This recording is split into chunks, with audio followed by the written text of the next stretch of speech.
Iraan on löödud pärast seda, kui Trump sulges Valge Maja tugevate kuulujuttudega uuest sõjarindest, seekord maismaaoperatsiooni vormis. Vaata seda ajakava. Donald Trump sulges reedel ajakirjanduse eest oma päevakava põhiosad, samal ajal kui Ameerika Ühendriikide valitsus valmistab ette võimalike rünnakute laiendamist Iraani vastu. Liikumine toimus vaid mõni tund pärast kõrgetasemelist kohtumist olukorraruumis, kus Trump sai uusi sõjalisi võimalusi surve suurendamiseks Iraani režiimile. Samal ajal hakati kümneid Ameerika Ühendriikide tankerlennukeid saatma Iisraeli. Neid kasutatakse pikkade ja järjestikuste õhuoperatsioonide toetamiseks. Valge Maja ei ole veel teatanud maismaa sissetungist, kuid suletud koosolekute, lennukite liikumise ja uute sihtmärkide analüüsi kombinatsioon on seadnud Iraani silmitsi tõsise ohuga. Kas see suurendab teie arvates tõenäosust, et mingisugune maismaa operatsioon Iraanis selles piirkonnas ümber väina võiks aset leida? Ma tean, et me rääkisime sellest, eks? Ja see on midagi, mida ma ütlesin. Vaata, ma arvan, et selleks, et oleks märke maismaa operatsioonist, näeksime palju rohkem sihitud rünnakuid ja Sevada õhukampaaniat teatud piirkondades. Mis on selle viimase vooru juures väga huvitav, eriti paar päeva tagasi, võib-olla suurem osa nädalast, see oli väga huvitav, on see, et hakkasime nägema sihitud rünnakute kasvu Areteshi Iraani regulaararmee vastu.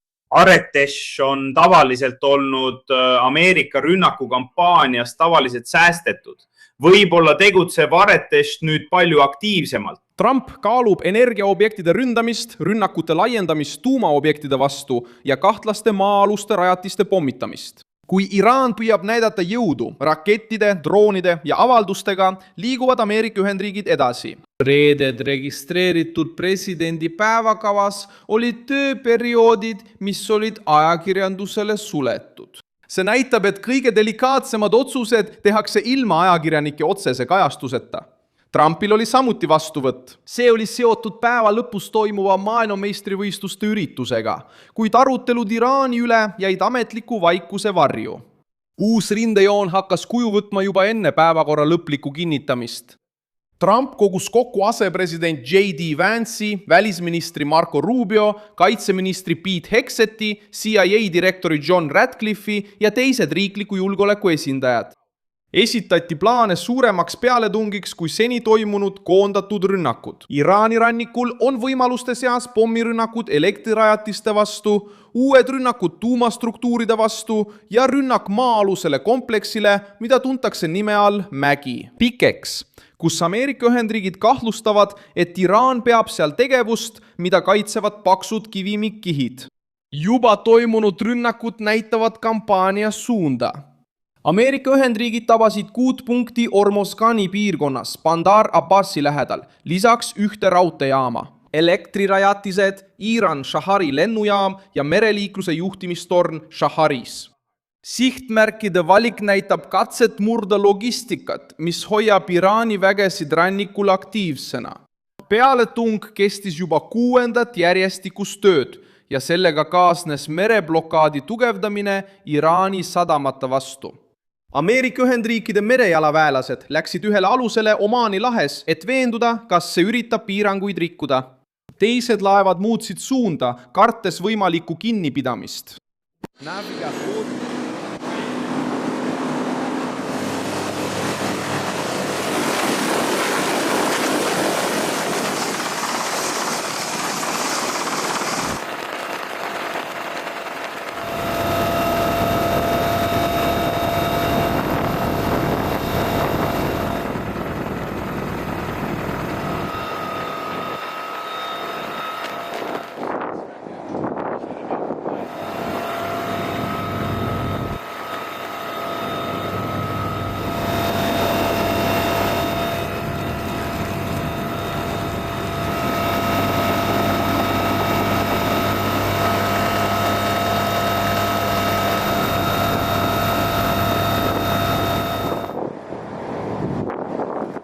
Blokaad püüab režiimi tulusid kärpida, piirata eksporti ja takistada laevade kasutamist sõjaliste materjalide vedamiseks. Naftatanker sai samuti tabamuse Omaani lähedal, mis suurendab hirmu ettevõtete seas, kes üritavad veel piirkonnast läbi sõita.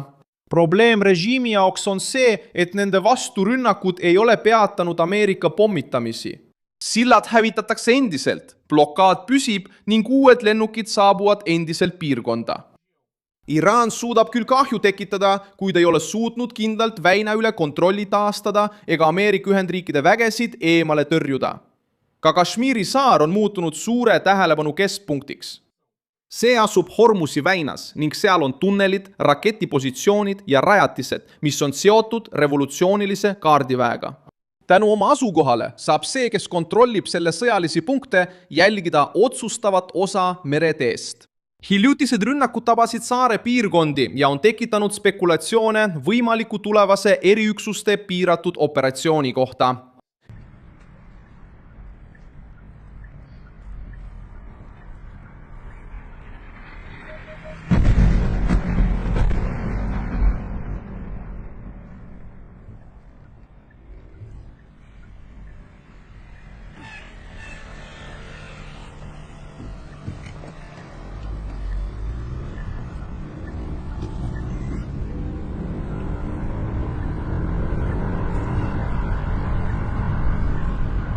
Pentagon oli juba varem ette valmistanud võimalusi, mis hõlmasid maavägesid ja Iraani strateegiliste punktide hõivamist.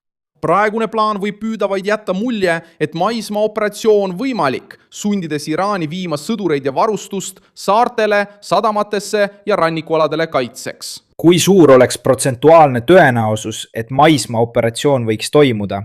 Selle põhjal, mida praegu näeme. Ma ütleksin, et madal, väga madal, võib-olla 10 või 20%. Olgu, see on hea. See on tõsi, jah, ma ütleksin nii, aga ära oota palju.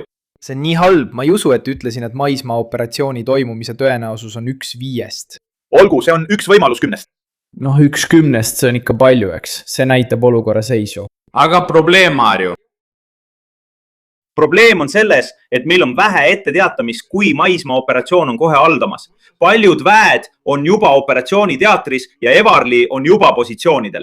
Nad võivad kiiresti tuua rohkem vägesid Ameerika Ühendriikide mandri osast Lähis-Idasse, aga maismaa vägesid Lähis-Idas on juba praegu palju, seal on juba palju inimesi. See reaktsioon hajutaks Iraani kaitset ja looks võimaluse uute õhurünnakute jaoks. Trump kavatseb kasutada sõjalist survet, et tuua Iraan uuesti läbirääkimiste laua taha. Peamine nõudmine on Hormusi väina avamine, millele järgneb ranged piirangud Iraani tuumaprogrammile.